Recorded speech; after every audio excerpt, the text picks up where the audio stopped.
Welcome everyone, it's Neil here from 3D Tutor, back today with another complete scene build. And this time we're creating a stylized graveyard scene environment, which, as every scene we create, comes with its own complete download pack, so you can either create this scene yourself or any future scenes you might want to create in the future.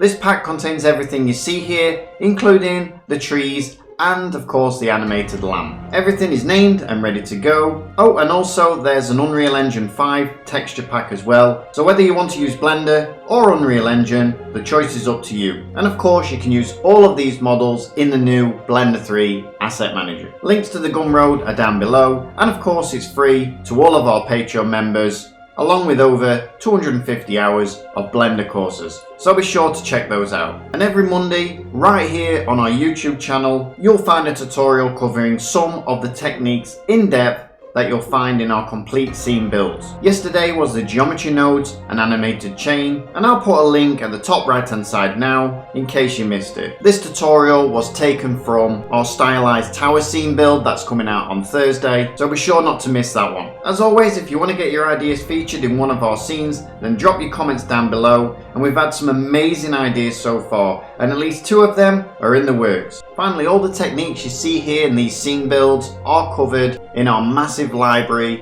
of over 20 courses and 200,000 downloads, so be sure to check those out. But enough of all that, what you're here for is to see how we put this scene together. So let's get started on our stylized graveyard environment scene. So in order to start off my project, I just opened up a basic template for Unreal Engine 5. I decided to begin my project by setting up my camera first, since the initial shot, the way I want to have my entire level to be set out, depends on where the camera is. And I basically wanted to have a type of a camera shot where it goes up the mountain sort of a view, so we'd have more and more detail going up the hill.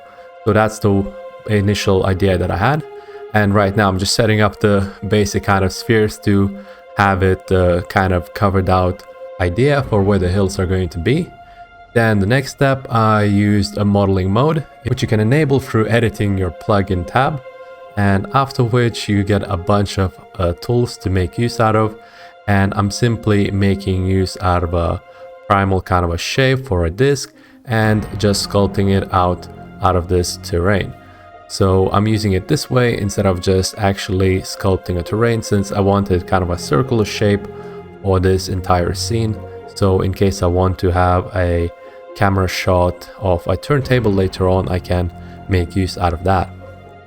So right now, after I'm done sculpting it, I decided that the next step I'm going to do is I'm going to set up a path for where the graveyard is going to have its own walkway. So I'm just setting it up using multiple camera shots, mainly using the top view to make sure that the overall kind of a layout is set up properly. I'm not too worried that they're floating a little bit at the moment, because we are going to come back to it and we're going to make sure that the terrain is going to have more detail in the future.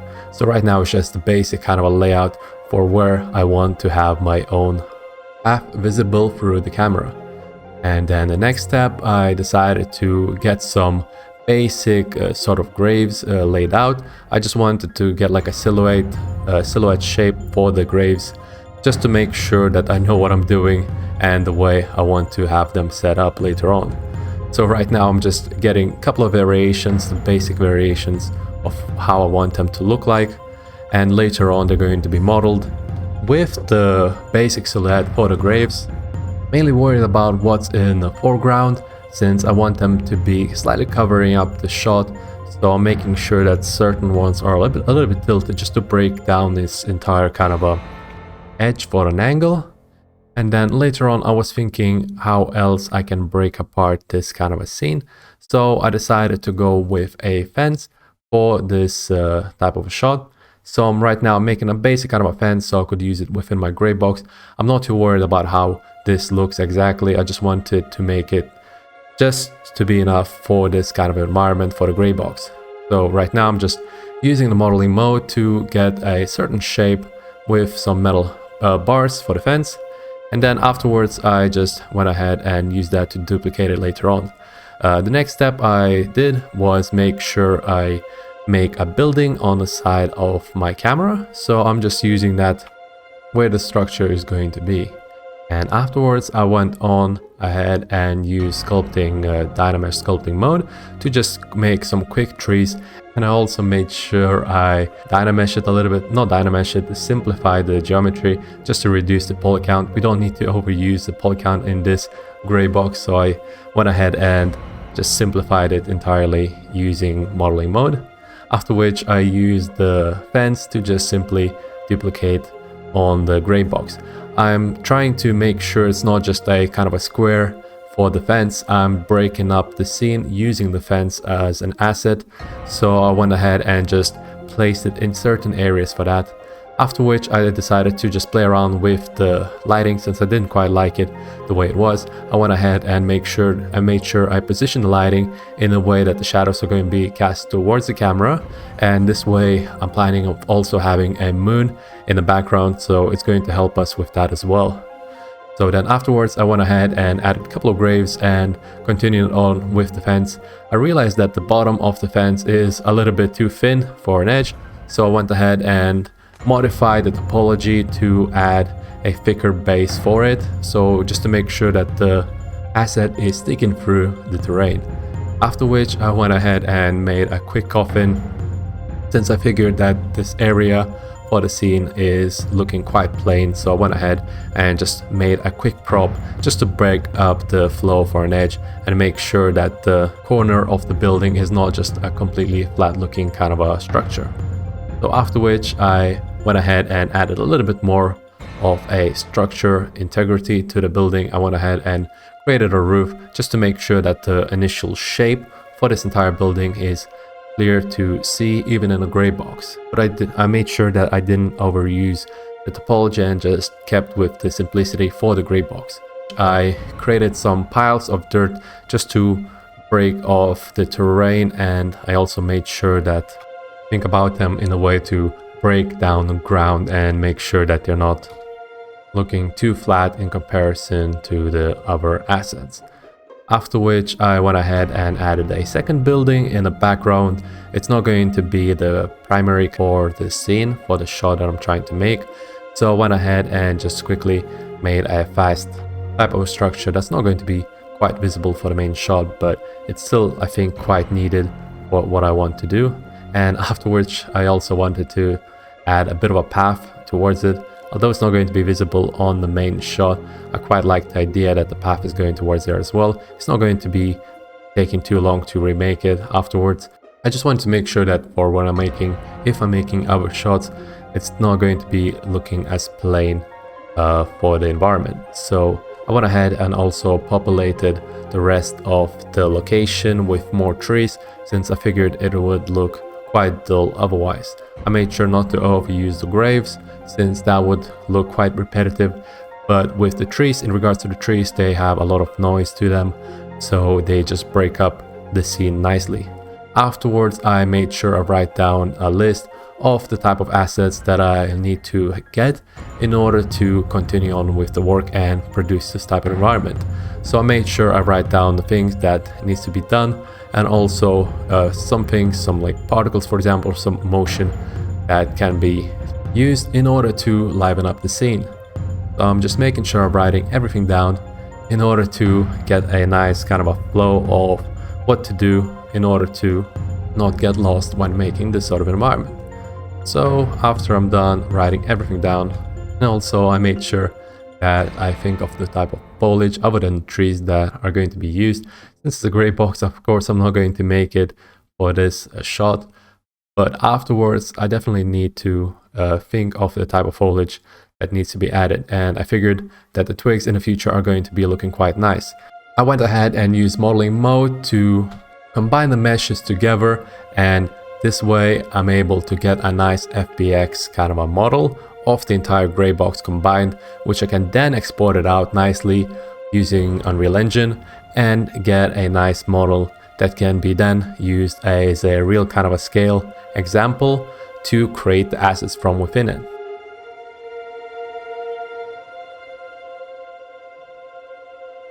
Hello everyone and welcome to the modelling section part, and in this one basically I brought in Luke's Greybox that I'd actually created in Unreal Engine 5, and what I'm doing here is I'm just basically splitting up all of the parts into the sections that I'm going to actually need. So you can see I'm splitting in the smaller parts, then splitting in the bigger parts, even the mud and things like that.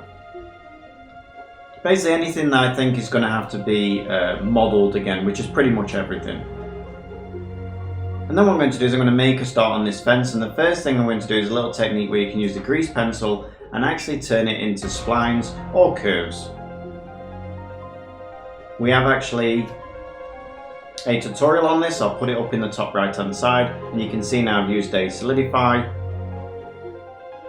and now I'm doing the top, and then I'm just going to pull them all together now, making sure that my resolution's pretty low. I don't want it too high, so it'll be way too high on the polygon count, especially when you're working with curves, so just keep an eye on that. And then what I'm doing is just pulling those top bits out, just making sure that all fits together, and you can see I've got that real stylized look.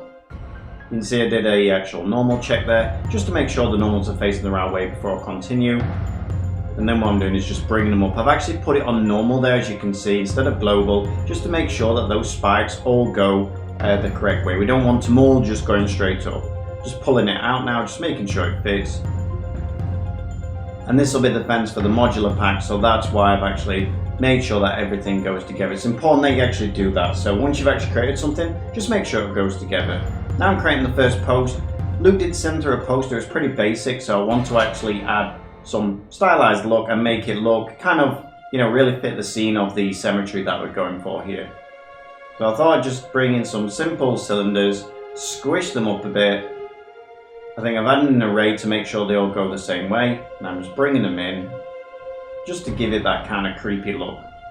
And now I'm doing is I've just set the cursor there right in the center, and then I've just duplicated them and then rotated them by 90 degrees, and just to get them all in the correct place. Now I was thinking, shall I leave the post just as it is, but I thought, no, it's a little bit boring, so let's go one step further and let's put a base on the post. I think I'll come back to that, but now I'm going to go and put a mirror on and then do this bottom part of the fence. And again, I'm looking to make it a little bit different. I don't just want it to be a basic bottom stone bit, and now you can see that I'm using proportional editing with the randomizer just to pull those out a little bit and make it look a little bit damaged. Adding as well to the actual fence, being as the fence is pretty bent. It looks like somebody's charged through it or something like that. And I thought, why not? We haven't actually got a gate on here, so why not, being as I've got my grease pencil already set up, I might as well use it again and actually create a nice fence. You might want to use it in your own actual scenes. Not sure if Luke will use this in his actual scene, but I created it anyway, just so I had that option, because I thought it would be a nice part to add to the opening of the actual cemetery. And I'm just tying it all up, making sure that we've got no bits that are sticking through, and making sure that it all goes together really nice. They wouldn't be the same size, so you can see here I'm just squishing down a little bit. Need to get rid of that bit because it was a little bit of a mess. Tidy up the bottom bit. Sometimes you'll get that with curves and things like that. You will get a little bit of a mess, so just make sure you tie those up. Doing the actual hinges, I thought I'd put some just simple hinges on there. It is actually stylized after all. And now you can see I'm just moving that one a little bit, just so they don't look the same, they look a little bit different. So as you can see, what I'm doing here is just taking a Greybox part and then basically changing it and creating the mesh we're actually going to use for the modular system, and then putting it to the side and moving on to the next. So now I'm starting with the gravestones, and I basically want to make sure that they're all different. The important thing in the Greybox, at least try and give some variation to what they actually is going to be, and that really helped me with my references as well, so I had a good idea of what actually I was going to create here.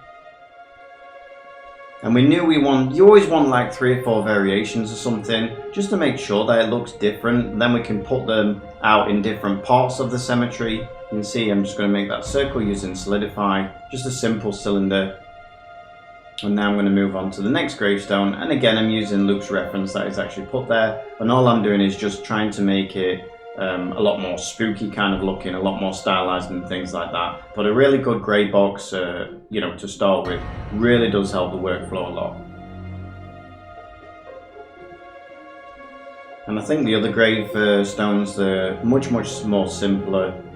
than the first one. And also we're going to make sure that our textures are really going to help do the job in Substance Painter, because we can put writing on there rather than actually sculpting it in or something like that. Not a lot of point in doing that really, so you can get a lot out of your textures when you're using normal maps with them. Alright, so I think this is the final gravestone. And you can see they all look very different, and more importantly, they all actually fit the scene and look really nice. Now we're moving on to the mud, and he only gave one mud pile here, but he gave me some ideas, so I thought, why not make one that looks like, you know, somebody's buried there or something. We could have some open graves there and things like that, and really play on the actual storytelling. That's what we're trying to do here. I didn't know exactly how we're going to do this. I'm going to make one big, one small, and I knew if I got the rough actual sizing of them, and just take them into Zbrush, use a Dynamesh, quick sculpt on them, and then just decimate them. And it's so easy to actually do that. You'll be so surprised with the results that you get, especially when you've got Solon and things like that. So there you go, it's decimated down, bring them in, shade them off smooth, and then just cut away the bottom, because we're never going to need the bottom, they're stuck in the floor anyway. So I'm using a bisect tool there just to cut those away. And then I thought, well, I've done the gravestones like that, I might as well do these stepping stones exactly the same way. So I'm just creating some. To start with, I wasn't going to do that. You can see that I'm using proportional editing and randomize to try and pull them out a little bit. The problem you're going to have though is, as you can see, the mesh isn't correct anyway, the topology on it isn't correct. So what I decided to do again is Dynamesh, go over the top of them. But what I didn't realize is that they're kind of thin, these, so what it left me with was the bottoms of them weren't correct. They had a bit of lumps and things underneath them, as you'll see in a minute. So just make sure if you're doing that. There you go, you can see there. Probably would have better off using inflate tool brush instead of clay buildup. So you can see now I'm trying to fix them. First of all I thought, oh, I'll split them up, but then I thought, no, I'll just come in and inflate those bottoms, and then what I'll do is I'll move them down and actually cut them away instead. It's just going to be much easier and much faster. So made a bit of an error there. And there you go, you can see me cut them away, and now they're all nice and flat. Don't know why those ones turned out. I think it's from the inflate, but anyway, I went over them, and I knew like the soul would make them look good anyway, and then I bring them in. And now you can see again, I'm going to go underneath. I think I bisect them. Here I am starting the tree. So within Blender, you have the sapling tree generator, which is really good, by the way, just to create some really spooky trees. In the end, we didn't use these, and the reason is that Speed Tree is just so good at creating trees. It's actually just designed for creating trees. That's not to say Blender can't, but the thing is with Speed Tree, when you export them out, you have all the animations going out with them. So in the actual modular pack, you will find that there's some different trees in there. One is for Unreal and one is for Blender. The ones in Blender, they don't actually come in animated, but it's very simple job to add animations to trees anyway. You just basically bring in some turbulence and it'll make those actual branches move. Alright, so we're starting on the coffin now. And this is the old technique that I used to basically split up the wood and make it look a lot more stylized, a lot more wood-like with those breaks in between. You could probably get away with baking this out, so this will be the high poly, baking it out to a completely flat coffin, but generally I find it's not actually that many polygons, so this is normally the way I go with it. You can see now I'm just solidifying it up, just trying to get it all to go in the right way, and you can see I've got a few problems there where it's not quite meeting properly, so I just go in and just bend them around, using the normal again just to make sure they're going on the correct path. And he wants to be a little bit rough and ready anyway, so I didn't mind doing this part. And then I'm just beveling it off now and making that bottom a bit smaller, making it all fit in. You can see it's a little tiny bit out, so now I'm just pulling it out. Probably spent a little bit too long on this first coffin, but to be honest, once I got the hang of it, I knew that the others would be much easier to do. So now you can see there's a lot of overlapping on those. And I tend not to worry about anything like that because I do know how to fix it, or I have some idea how to fix it, so I tend just to carry on and think, okay, I'll fix it when I'm done. You can see there now I'm just starting to fix it and pull it all together now. You can see it's coming along really, really nice. And again, the grey box are stuck pretty much to what Luke had actually sent through here. And I'm just putting the inside, and the reason I'm doing that, just in case we have one that's open or anything like that, and also to give you the option with your own actual pack to have one open if you need to. You can see that I made a little bit of a mess. I duplicated them over and didn't take the bottoms with them because I only grabbed the top faces, and I'm just putting that down, and then I'll just make two, one with the open one and one with the top on it. And there you go. I actually made three, so I actually put the top on it as well, just in case we need it. And there we go. That looks a bit surreal. Testing the guy out to see if he actually fits in the coffin properly, but hey ho, we had to do it. So, and now we're on the other type coffins, the poor people's coffins, and pretty much the same thing, except obviously this one's much easier because it's just a simple rectangle. I didn't even think of actually pulling them out a little bit, making the wood a little bit warped or anything like these, because it probably wouldn't be like that. It's more like to be on the coffins, which, you know, have been kind of hammered in place a lot more.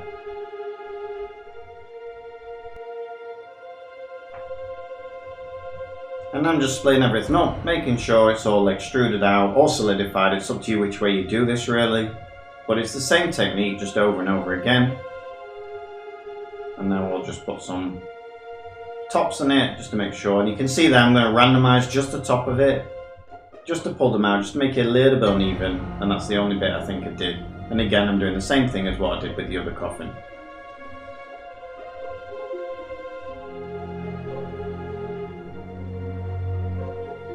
Okay, so now I thought, even though Luke doesn't have one in his grey box, it'd be really nice to actually put in a light in here and have some light sources, because it would really add to the mood of the actual scene. So the main point here was to get this actual lamp looking. It's really hard to fit the scene. Sometimes you've got to make it look stylized, but it has to fit the scene. So for instance, if it was a fantasy scene, you'd make that light actually more like a teardrop, not the hard edges. Now you can see here I'm trying to get these corners to go right, to put them all the way around the rest of the lamp, and you can see I'm trying different things.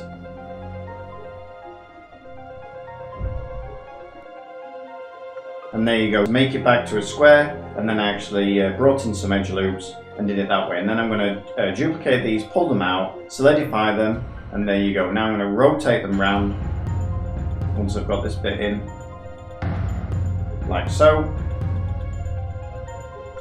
And then just finish off the edge, but at the bottom, but I don't want too sharp edges on this. That's one thing you just need to make sure. You don't make the edges too sharp. You're gonna have a bevel on it anyway, but sometimes it wouldn't be like that. It'd be built like this, more blocky. And now I'm doing this, creating the actual chain. And I always create chains out of circles. It's so much easier than using a torus, because you have so much control once you go back in of the sizing, the resolutions and all that sort of thing. Alright, so that's the light built. Now I'm starting on the first building. I don't actually think I start on this one. I think I make the church style building first. I think he just sent in, yeah, he sent in one of these buildings. So I thought, you know what, I'll create two buildings. One will be the church and one will be the place where they bury the people. Well, now again, trying to stick to the same theme. Yeah, and don't be scared once you build your actual grey box to actually try and take it a little bit further in case you need something. More is probably better when it comes to modular packs, because at least then you have some options. You can see there the top of there is not working properly, so what I'm going to do is I'm just merging them. That can happen sometimes when you're using Solidify, so just be aware of that. You can see there I'm using the bevel technique, where you're basically creating your own custom bevels. As long as you turn it up to a few bevels, you can basically get any sort of style you want, but it's really good for actually arches and things like that. Again, I'm bending these out just to make it look a little bit more random. I know this is going to be the main door, so I have spent a little bit of extra time on something like that. And now I'm doing the top of the church. And what I want to be able to do is, while I'm doing this, is so that if I want to make this church, let's say, 4 times longer than what it is, then I will have that option, because I'm giving myself that top there, which is actually going to hide the actual roof. So the roof now making a star, and I knew what I was going to do with this. I was going to first of all create the tile like I did, and then what I was going to do is I'm going to take it into Zbrush and basically use the nano mesh to actually create. You can see that I'm pulling it out. I did have some problems in here that when I brought my roof tiles in, for some reason they weren't lining up with my actual roof that I brought in. They were way out of place, so I tried moving them over, resetting all the transformations, bringing them back in, but unfortunately I still had the same problem. I don't know what was actually causing that. It's unusual, it doesn't normally happen, but it did on this occasion. So now you can see I'm having to use the offset a lot to actually get them into place.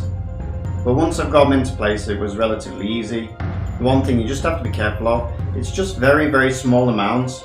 You can see that I'm moving the height and length, getting that right first, and then I come over and I change the variation. So this is the randomness of the variations, and that's exactly what I'm looking for. This is the main reason I bring it into Zbrush, because then I can bring it straight in and you can see just how uneven they are now with a little, well, it's basically a few clicks of the mouse.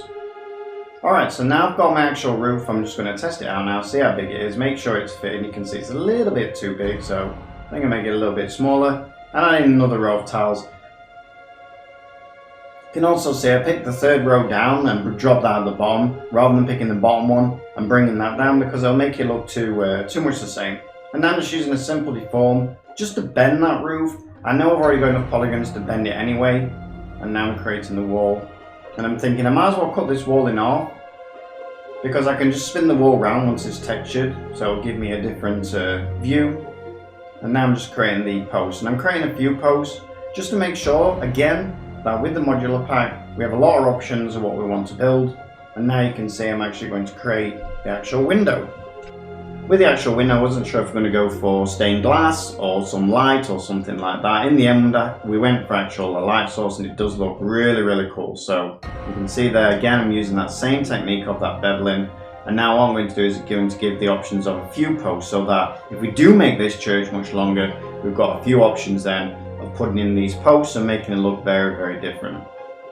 Some nice variations with just, 4 parts or something like that is what we're looking for. So you can see that's the first one, and then I thought, okay, I'll make another one because I've already got the base mesh anyway. And then I'm going to make the back. So I know the back, I don't want a door in it, I just want it to be pretty much straight. I'm going to make the top of the roof again, like so. It's going to be a little bit different to the other one, so that's why I made it that way.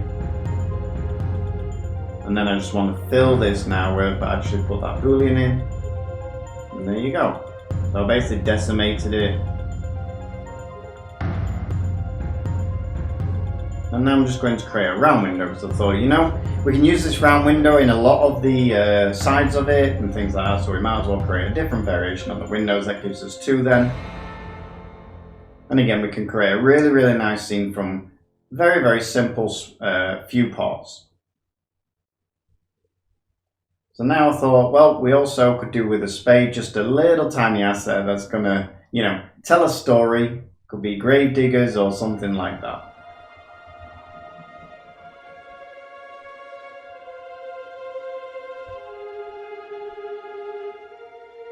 And there we go, that's pretty much all of the parts done now, except the main building and the actual spires on top. So you can see them just creating those parts. And again, I've cut it into, just in case we want to make this much bigger, then we're able to use that part a lot of times. Okay, so on to the main building now. Simple block at the top. I thought I'll pull that in, and then we can actually put some symbol or something on there. And now I'm going to create, not posts this time, or pillars. Well, I am creating pillars, but they're going to be rounded on this one instead, and give it a bit of variation from the other one. Again, you can see I'm not using any of Luke's actual greybox meshes, because normally they come in, they're a bit of a mess, so you're better off creating your own. I knew I wanted to create this door a little bit different, and I also knew that I wanted to create it as a stone. So basically I've split all those off, use the bevel and it just gives that real nice effect. Now I'm creating the main door. I want it to be a little bit different from the other one. And I also want to make sure that I split these off. Have it open a little bit just again to tell that story. So I'm going to grab it there, open it at that edge, and then put a back on it so we can have some light or, you know, maybe a hand coming out of there or something. Alright, so we've got a roof, we've got a door, we've got our walls, we've pretty much got everything, so now I'm just lining everything up. Basically what I'm thinking about here when I'm lining everything up is the UV maps, which ones are going to go on the same UV map. So now you can see that I'm just putting everything together where I want the same UV maps, basically what parts are the same, how much UV space have we got and things like that. And there you go, split them all up. And I know they're big parts, so I want those probably on one UV map. And now you can see what I'm doing now is I'm going through, adding sharps, shading smooth. I'm using auto smooth as you can see, and adding sharps where they're needed, just to make sure that they're not too soft looking. And these are kind of the final things I will go through once I've actually built everything. And with this, we're actually going to be using Blender's automatic unwrap. And the only reason we're doing that is because we send it through to Substance Painter. And if you send it through to Substance Painter, you can use something called triplanar projection, which means that you don't need to worry about seams and things like that. It'll basically project that texture on there rather than trying to just use UV space. I also thought as well that I'm better off actually grabbing these and deleting all the backs of them. We don't really need those, so just trying to cut down the UV space. Not because I'm worried about how many polygons I'm taking through to Unreal Engine, but because of the fact that more UVs or more parts mean less UV space, which means that the textures are not going to be as sharp and things like that. So that's why I'm actually doing that. The trees I tried to unwrap in one go and I thought, yeah, this is going to be a bit crazy because of the fact that they're so small that we're not really going to be able to see anything. So then I went and actually did them separate. And as I said, we don't use those. The trees actually in the pack now are much nicer. You can see here again, I'm going around making sure everything has nice edges, nice and sharp and things like that. And if you're using textures where you're bringing them in to Blender, you must make sure that you're actually marking seams properly, because this automatic unwrapping Blender, it won't do a good job for those. So only if you send them out to Substance Painter should you really do this.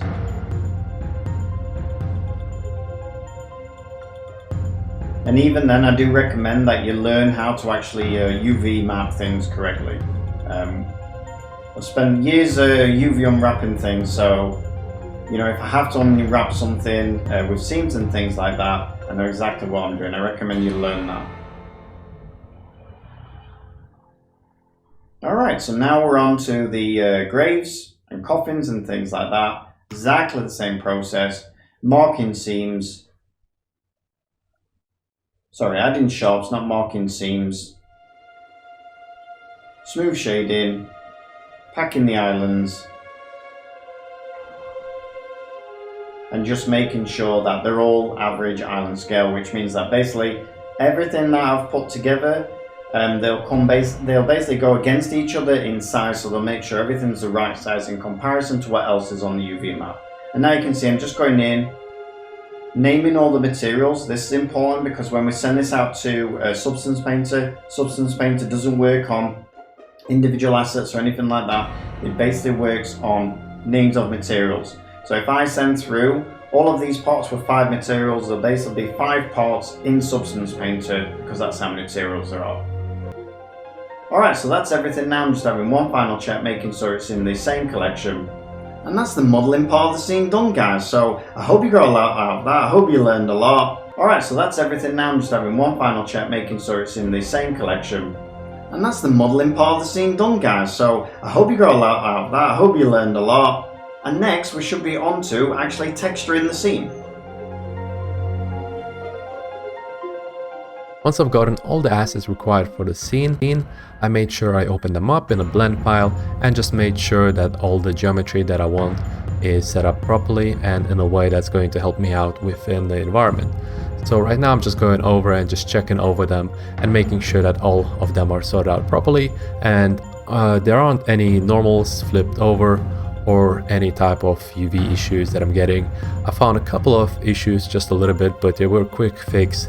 So I went ahead and went back to the Blender file and fixed them. I also deleted the trees since I figured I'm gonna make them in speed tree later on. It is way easier to get variations out of them, and it's also easy to kind of blend in the UV coordinates to get nice textures for the bark, as well as have some nice motion later on. But anyway, moving on, we are now setting up all the assets in the right kind of way, and I'm also making sure that the materials are set out properly in a way that's going to help me personally within the workflow for texturing, as well as setting it up within Unreal Engine space. So right now I'm just making sure that all of the assets are set out properly in the way that I want them to be. I'm making sure that the emissive maps, for where I want to use the emissive maps, are also going to be within a certain material space. So after all is done, I went ahead and checked in every asset I had for my substance painter. So afterwards I started off my texturing process for the rocks. I realized that I haven't baked out my texture maps properly, like normals, ambient occlusion, curvature maps. I needed them in order to create those kind of stylized materials. So I started off the pebble texturing process for the ones that I'm going to use for the road, and I went ahead and used the base material for the concrete, since it gives a nice variation for the color, as well as some quick detail for like bumps out of normal maps, as well as some roughness values that are going to be nicely laid out. Then afterwards I went ahead and used some curvature map generators in order to go ahead and highlight some of the edges, those details for those kind of objects, since it's going to make a really nice kind of a touch and highlight the entire shape of an object. Afterwards I decided to go ahead and texture the piles for the dirt. Dirt wasn't looking pretty nice at the beginning as a foundation. I went ahead and firstly started off with the height map kind of adjustments just to get a nice bump maps.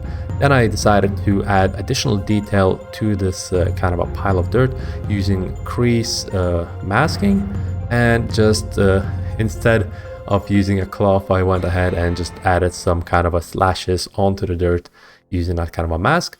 So it adds a nice kind of a touch, as well as I blended in with kind of a curvature mask as well, just to get that additional kind of a detail. Then afterwards I figured there's not enough kind of a high detail for these kind of piles, so I went ahead and added some pebbles to add some further detail to this kind of looks, just to make sure it also has kind of a gravel texture, just to make it more kind of a gritty look towards this kind of a grave scene.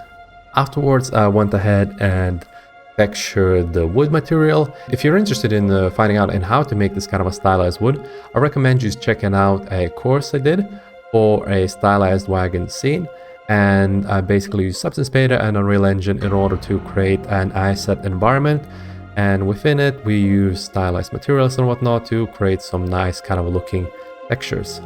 So afterwards I went ahead and textured some concrete looking tombstones. I made sure I don't overcomplicate them. I just wanted to highlight the shape using the curvature mask, and I experimented a little bit with the vine foliage kind of a thing that you can use within Substance Painter, but I decided to go against it since it didn't have that kind of a simplified looking aesthetics that I was going for. Afterwards I wanted to add a little bit more detail on the bottom of the graves, so I went ahead and used gradient masking in order to get this kind of a dirt moss kind of a look to it, just to highlight its base. So afterwards I went ahead and played around a little bit more with the curvature masking, and just made sure that the detail that I'm getting out of material, the base material that I used, wasn't too intense. So I think I lowered it down by quite a bit actually, just to smoothen out this entire shape. So we're getting a nice kind of a smoothened material. Texture is kind of looking kind of more withered instead of just bumpy and noisy. And afterwards I went ahead and added some dirt, as well as adding some additional kind of aesthetics using text, and just adding a quick kind of a writing on the tombstones just to liven up. I didn't want to overuse the tombstones, and I know that I'm going to be duplicating them quite a bit, so I went ahead and made sure that the text is going to be only kind of a basic, so it wouldn't look too obvious when they're duplicated. So I didn't go with kind of custom text for like names or anything of the sort. Afterwards, I went ahead and continued off the texturing process. I went ahead and textured the pillars, the door, using the same textures that we already created. So the stylized wood as well as a stylized concrete that I used for the tombstones.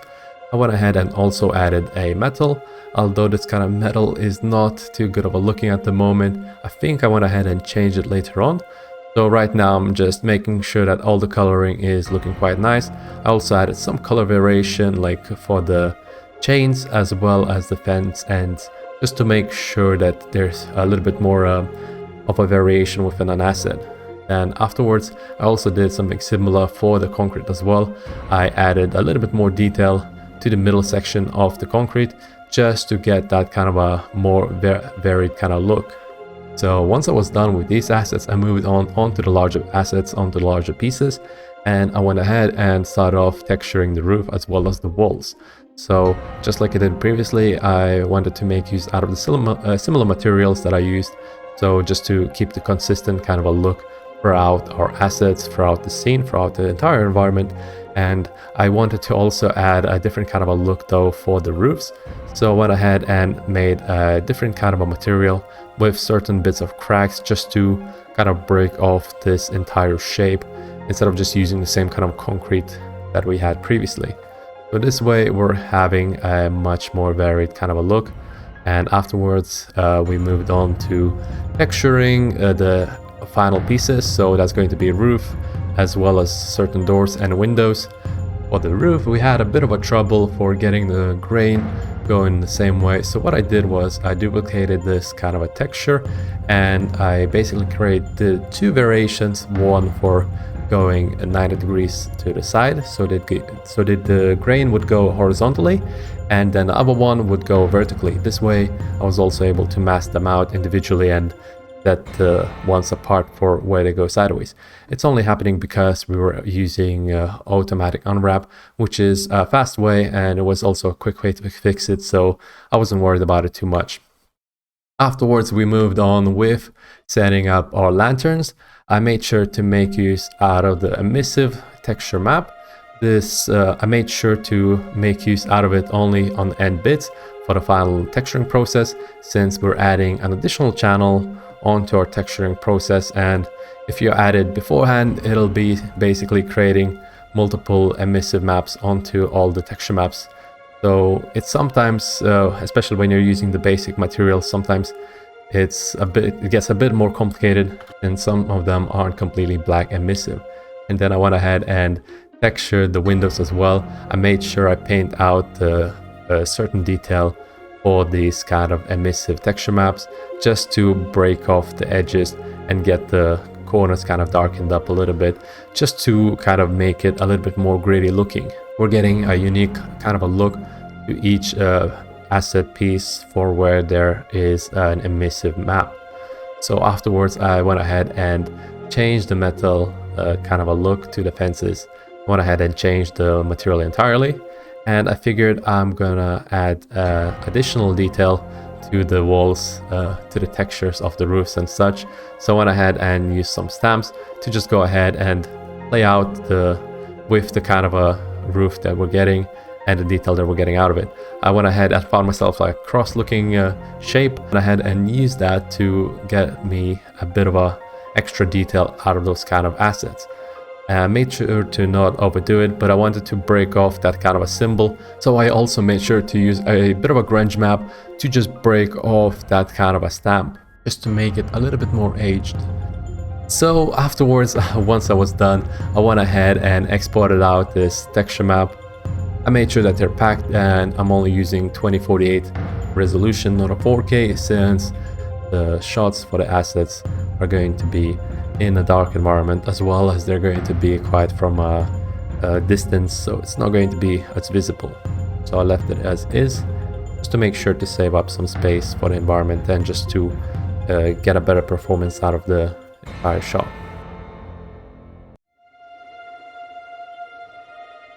Now, in order to create foliage, I went ahead and started by using a speed tree. It allows you to quickly make variations of different kinds of trees that you can also then quickly import it into your game engine without much of a worry.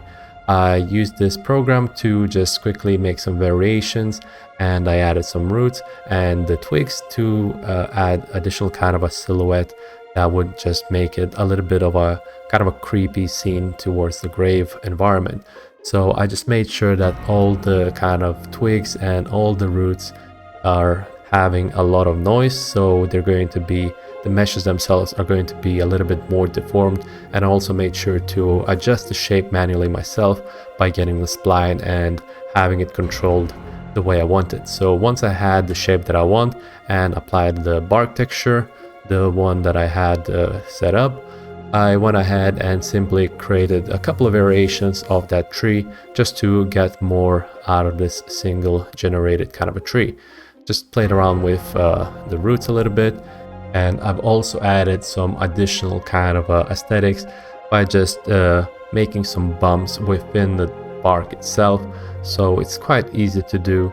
Once you get a hang of the speed tree software, it's actually really nice and simple to make some quick adjustments. So now, in order to create the twigs for the foliage, for the kind of terrain, the ground itself, I went ahead and got myself a brush, a real quick brush of twigs of alpha brushes, and with these alpha kind of brushes, I simply stamped out the ones, the shapes that I liked, and I made sure that to rotate them in a way that's going to help me out, so the foundation would be standing at the base of the texture. Afterwards, I went ahead and used a kind of a grunge to overlay some additional texture detail for this kind of twig. And then I went ahead and decided to use an atlas for this kind of foliage. So I just created 4 variations and simply overlaid them onto one texture map. So by doing that, I can just get a quick kind of variations from within one material, so that's going to be quite nice. And then after I have done it by setting it up, I went ahead and I wanted to add a little bit more of a depth to those twigs. So what I did was I just simply highlighted them, I shrunk down the selections, feathered them out a little bit, and added some black overlay just to get those edges darkened up a little bit so they wouldn't look completely plain as twigs. Even though the twigs are going to be kind of small and more of a kind of a background aesthetic, they're not going to be quite as visible. Also, I'm adding a bit of a fog onto the scene. So again, this is going to be quite a low effort kind of a texture map, but it's going to look quite nice, I reckon, for the stylized theme that we're going for. So after I was done with it, I went ahead and used an alchemist. So I just opened that up and made use out of it to generate PBR texture maps. So roughness values as well as ambient occlusion and whatnot would be easily generated. And I also made sure to add an additional overlay using that software to just get some bit of a overlay for the roughness values, just to get more variation out of this kind of foliage. So after it was done, I had the normal map that I liked and the ambient occlusion intensity that I liked. I also adjusted some values just to make sure that I'm getting the right kind of results that I want. And after it was done, I just exported them out and I was ready to move on to the Unreal Engine 5 stage. Now, once we get back onto the Unreal Engine, we're going to be setting up all the assets for our environment. So I'm just importing all the meshes first, and I'm simply making sure that they're at the right size. And afterwards, I went ahead and created a simple PBR material. Since the texture map for the roughness, ambient occlusion, and metallic was packed, it was using red, green, and blue channels. I just went ahead and made sure that they're connected properly into the channels that they needed to be connected to. And also I made sure that I include an emissive map just in case I could also use that for the lanterns as well as the windows, so they have a certain glow to them. But of course, not every material will have an emissive map, so I just went ahead and made sure that the emissive multiplier is set to 0 by default. I can use that emissive multiplier later on to just increase the amount of emissiveness that I want out of my lanterns as well as the windows. So after I had the material set up and everything assigned, I just went ahead and applied all the texture maps directly onto the assets, onto the static meshes that I imported onto the Unreal Engine. Then after I had everything, I made sure that they're working out properly. I just simply went out and dragged everything into the way I wanted it to be. I just zoomed in onto the assets just to make sure that I'm using the right kind of material packs for the types of assets that I'm trying to use. During this process, I also had a shovel that didn't have a smooth shader on it, and I don't know how it went past it through the texturing process as well during the time, but basically I just had to quickly go back onto the FBX on Blender and just quickly change that to be smoothened out. So afterwards I went out and dragged all the assets onto the scene and just made sure they're properly scaled up, as well as I also right now dragging out the base, the concrete foundation for the fence, just to make sure that they're sitting within the terrain properly. I recommend you not overdoing if you're doing this kind of a method, since it is stretching out the UVs, but if you're doing it only a little bit, it's not going to be as visible, since also this environment is kind of using like a simplistic types of textures. It's not going to be too visible, so that's why I'm using this kind of a method. And right now I'm just building up the types of assets just so I could use them and replace the gray box assets. So right now I'm just aligning all the types of fence that I had just to make sure that they're fitting in properly. I currently don't have the terrain just yet, so I'm just making sure. Nice about using the assets that already has similar shape to your gray boxes that you can easily replace what you want. I started deleting some of the old assets already, but I'm not too worried about the old ones being overlaid with the new ones just yet, since I'm planning to delete them. I'm also a little bit experimenting out with the shape, but I see that it's not working out, so I left it as is. And I went out and replaced a couple of more assets. And right now I'm figuring out how I'm gonna deal with the fence. I feel like there's not enough detail to this edge of our environment, so I just went ahead and added yet another layer to this fence. So afterwards I just replaced the ones in the back, and now I also happen to have a fence gate. So I went ahead and started to play around with that a little bit.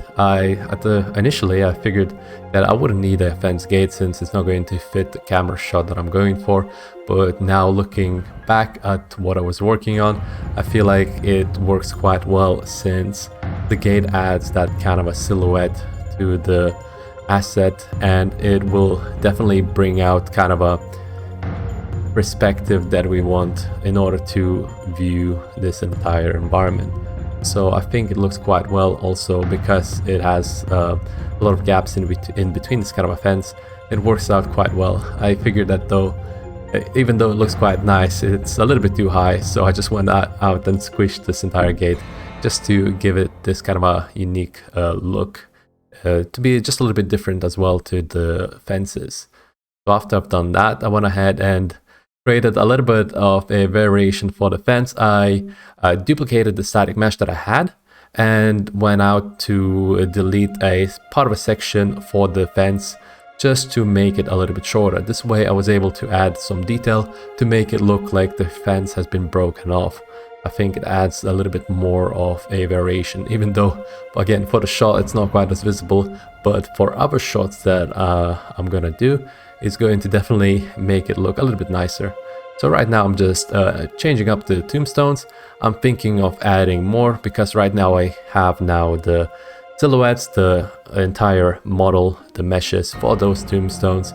I now can tell how they're gonna look like in comparison in regards to the camera shot that I'm going for. So right now I'm adding a little bit more of extra tombstones. I'm having some variation for how I want them to be, and also making sure that some tombstones are a little bit rotated and stuff, squishing down some just to get some bit of a more intricate variation to the entire scene.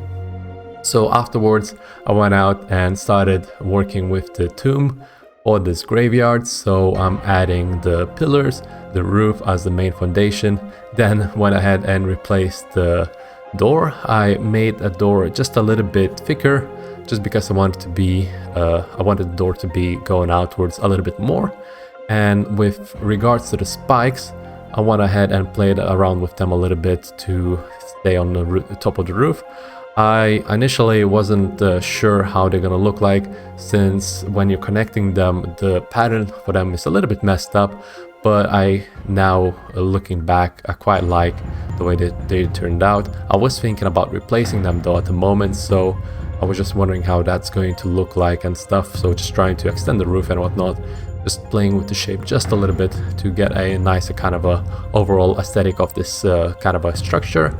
And then I went ahead and added some detail to it just to break off those kind of parts for the walls mainly, and make sure we don't get like too much of sharp edges on the sides.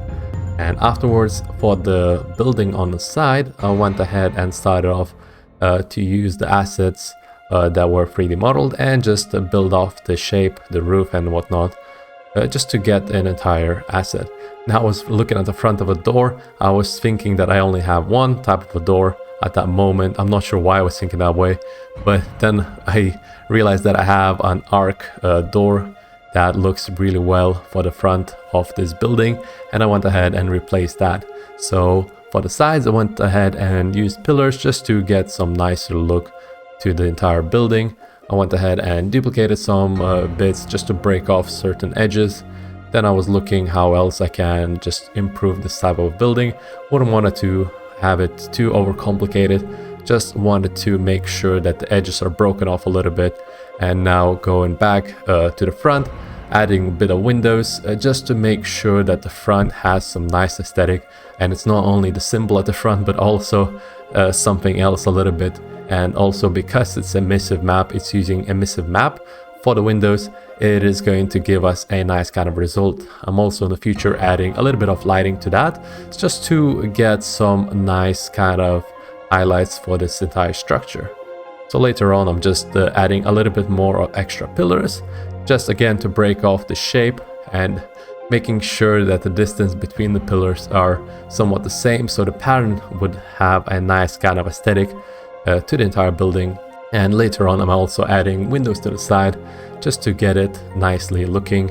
And once I was done with it, I went ahead and grouped up the entire building and just simply duplicated and dragged it out to our entire scene. And afterwards, I just went ahead and imported a couple of extra meshes. I believe right now I'm importing the trees that I used the speed tree for, and I went straight into the material. I realized that the material itself hasn't been imported properly, so I went ahead and made some couple of adjustments, mainly getting the roughness value as well as the ambient occlusion properly placed. And I think the normal map was a little bit messed up as well at the time. I'm not sure what that was all about. But after checking the material itself and also adding the wind system, which is quite easy to do from within Unreal Engine, there is a wind system that you can just place it into the world and it's going to be used for the entire scenery. So using that, I was able to get some motion since the speed tree are having already some animated kind of branches moving, so it's going to just add a little bit more life onto our scene. And afterwards I was just replacing the trees and adding a little bit more trees just to make it look like a small kind of forest on the edge of that building. So just making sure that the entire silhouette is looking quite nice for the camera shot, as well as just looking quite nice in general. So after I was done with the trees, I went ahead and started playing with the piles of dirt for the tombstones. I wanted to not add it to every tombstone, so just to every other kind of a tombstone, just to break off this kind of a terrain. And also, just to make it look a little bit more unique, I had a shovel asset, which I was able to place it in the dirt, and it kind of turned out pretty nice, I think. So that was quite a nice look that I was trying to get. And afterwards, I went on with the coffins. On the side of this kind of a tomb, I went out and added a couple of coffins. I also added to the back of this church-looking structure some coffins to the side of it, just to break off again this kind of a look, just to make sure that the back of it is not as empty, just in case I wanted to have some camera shots, camera angles from the back as well. So once I was done with that, once I was happy with the coffins that I was placed, I wanted to replace this entire path. So I was thinking of how I can replace it, and if I should just manually place them down and kind of do it in a long kind of a way. But I was thinking that maybe it's not going to turn out as well, because placing them manually is going to take a while and the path is not going to be as randomized as I want it to be. So I was thinking, like, what else can I do? How can I improve this kind of a process? And I was then thinking maybe that I should just do it using a path as a foliage. Maybe I can just use a foliage as a way to create a path. So I went ahead and played around with the results, just made sure that the density for how the rocks are spawning when I'm painting on top of this terrain isn't too close to one another. And then afterwards I realized that it's going to be a little bit messy of a process anyway. So what I did was I used a single tool just to place these rocks manually myself. I just went ahead and placed each one of them individually, just to get the right type of a shape that I wanted them to be. And they turned out quite alright, I think. They turned out quite well. Quite like the way they turned out. It definitely broke up the entire kind of aesthetic of this terrain, so I think I achieved what I wanted with this kind of a path. Plus, for the camera, it definitely makes it feel like it leads towards the tombstone and your eye is drawn towards that kind of edge. And I think that turned out quite well. So afterwards, I went out and went ahead with the lanterns.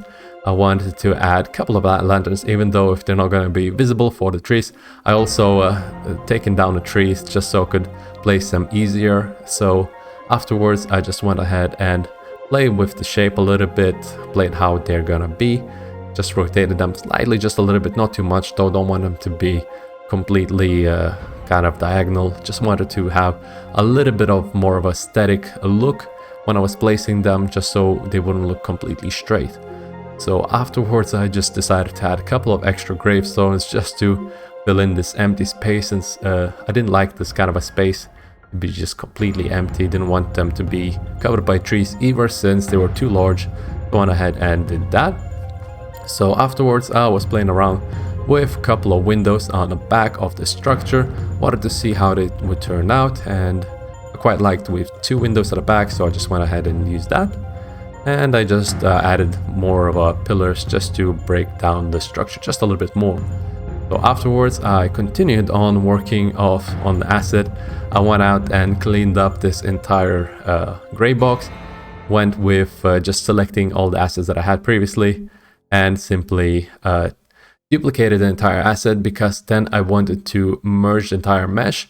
And the reason for it is because in order to sculpt the terrain, I needed to set up a terrain with the rocks and pebbles in them. I couldn't do it at the very start, because when I was trying to merge it, because the pebbles, the rocky road, was set up with the foliage, I couldn't actually merge them up. So I was trying to think on what to do, and I ended up by just selecting the entire level, the scene for it, and just right clicking and exporting it out.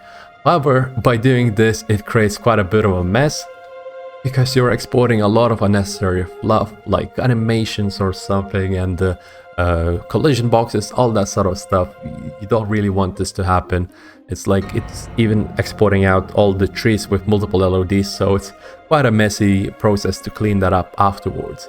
But it had to be done this time, and usually I prefer to just merge everything together using the modeling tool and just export out a pure kind of a nice FBX in the shape of a gray box.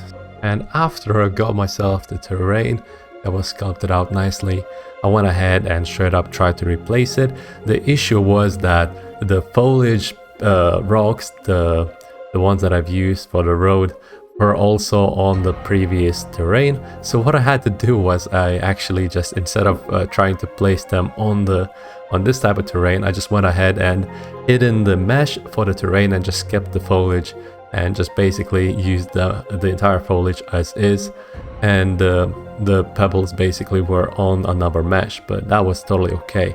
So afterwards I was thinking on how to paint out the terrain using the vertex painting, and I went ahead and started to sort out the material for it. I used a height lerp, and basically you have to set up a height lerp for each and every part of the material. So in regards to like albedo, normal map, and roughness, all that stuff has to be sorted out each one by one, and it looks quite messy, but it turns out okay. So right now I'm having an error. I'm still not sure what the error was all about.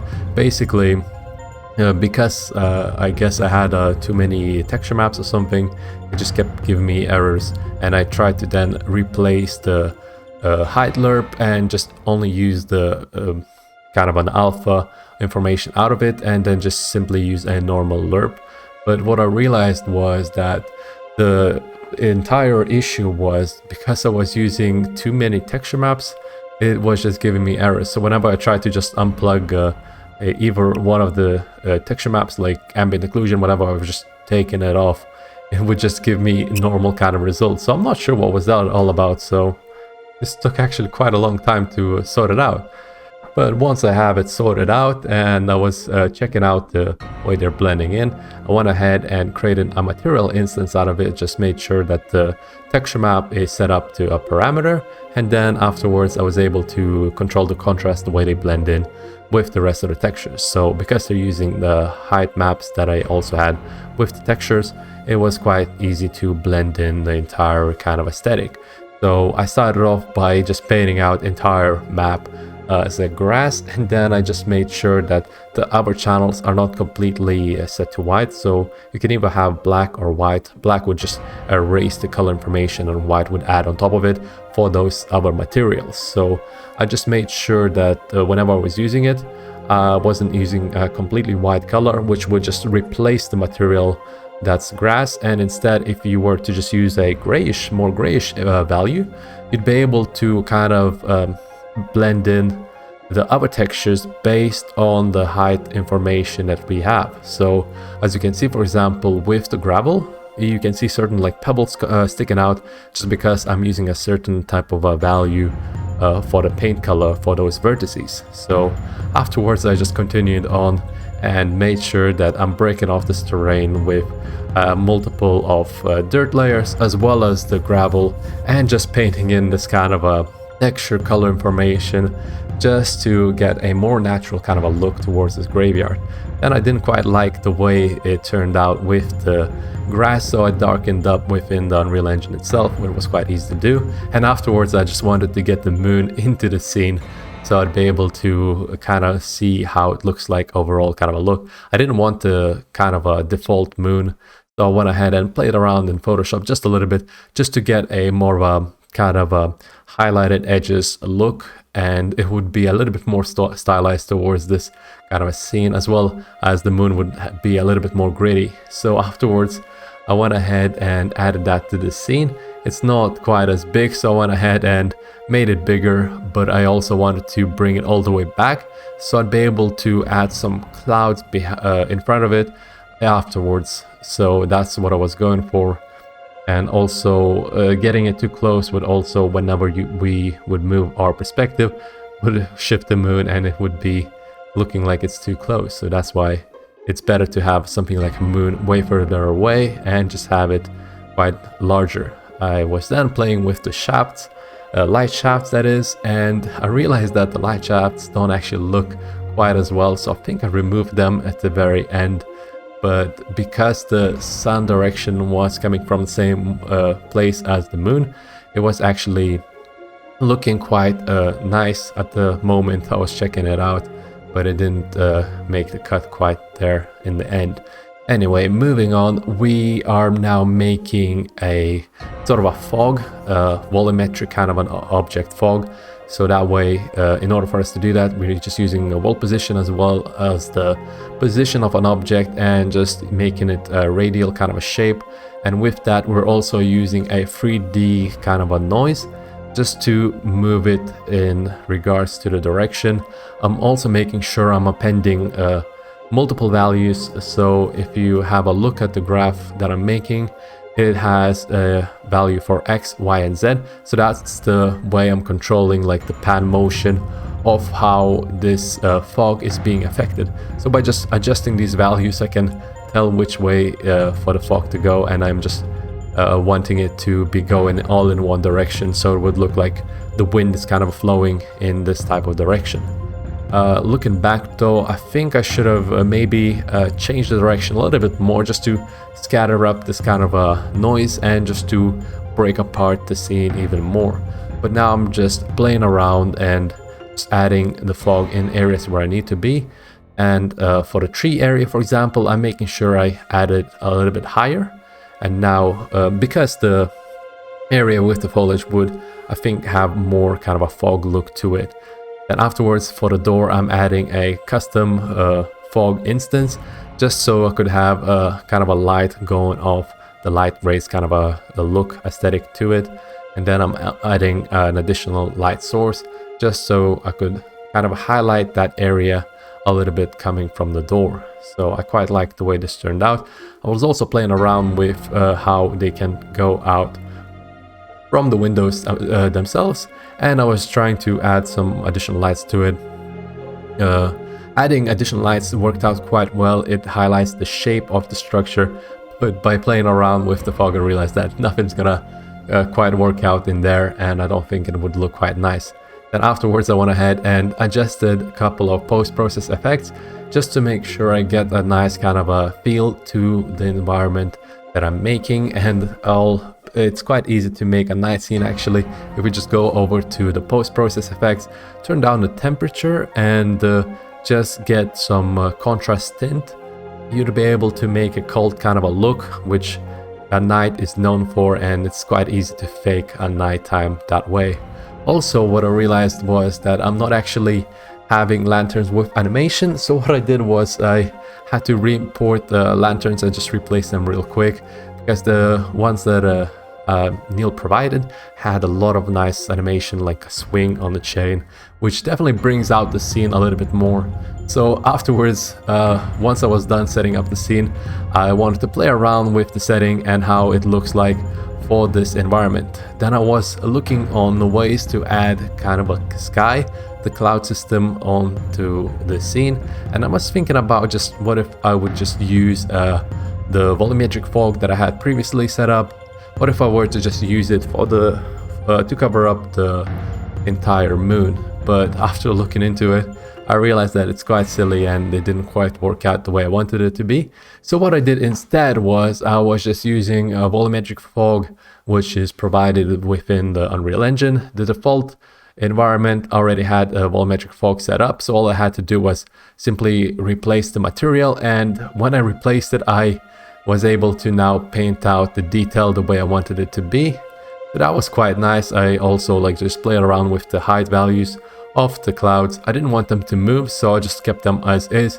I think it adds to the stylized scene, just have them stationary in this way. And then afterwards I just made sure I add a couple of extra clouds in the background just to liven up the scene and just to make it nice. But going back to the camera, I just made sure that the camera shot has a real nice kind of a look to the moon. And then going back to the moon, I realized that the clouds don't actually cover the moon the way I want them to be. So I think I moved the moon all the way back even more. That way, when I was getting when I was getting the camera shots, I was able to now cover the moon itself, the object, the asset, with the entire with all the clouds, and that was turning out quite alright. I quite liked the way that turned out actually.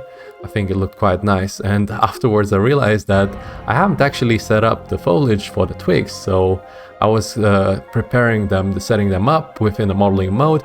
It's quite easy to do that in Blender or any of the 3D software, but I just wanted to do that in Unreal Engine. So what I did was I just used a Lattice Modify tool, got myself the atlas for the texture, made sure that each of the atlas is using just one piece per twig, and then afterwards, once I modified the entire mesh using the lattice, I went ahead and just combined those twigs together and just got some interesting shapes just to make some nice kind of broken out kind of twigs, which I was then able to place it down. But before placing it down, I realized that I need to actually set up the origin point all the way to the bottom of those assets. So after I combined them and I was able to have them as separate meshes, I got the origin points on the basis on the ground of that foliage, and then I was able to set them up within the foliage mode and just paint it out onto the mesh like so. It was actually quite simple to do, but I was trying to get my pebbles, my rocky road, just to go a little bit higher up, because I hid them away so they wouldn't get in the way when I was painting it over. Because even though the terrain was hidden, I was still able to kind of paint it on top of it, which was not quite as nice. So I just had to make sure that the terrain that the pebbles were on, which were hidden, are set down lower than the ground, which I was then able to raise it back up, just to make sure that it doesn't interfere when I was painting those twigs out. So afterwards, I was playing around a little bit more with the fog, getting more variation and making sure that it is looking quite nice for the final shot. I was getting multiple instances for this material and just getting different types of speed as well as the density for this type of fog, just to make sure I'm breaking up this kind of entire fog flow. So afterwards, I just made sure that the camera is set up nicely, the focal point is set up nicely as well, so it blurs out a little bit the graves in the front, in the foreground, and just the eye doesn't get too focused on them. And then that's pretty much it. Finish it off, I went ahead and took a quick screenshot of the entire asset, of the entire environment, and I went ahead and used something called LUET color palette. Then basically took the screenshot to the Photoshop and used adjustment layers just to get a nice kind of a shot. With the adjustment layers, I was able to apply it onto this LUET palette, and then simply dragging the profile onto the post-process effect, I was able to quickly replace this entire kind of a look. I realized that the original intensity was a little bit too high, so I just took it down a little bit just to get this kind of a vibrance of the colors, the default colors that I had before. So with doing that, I was able to get a nice kind of a post-process look that I wanted.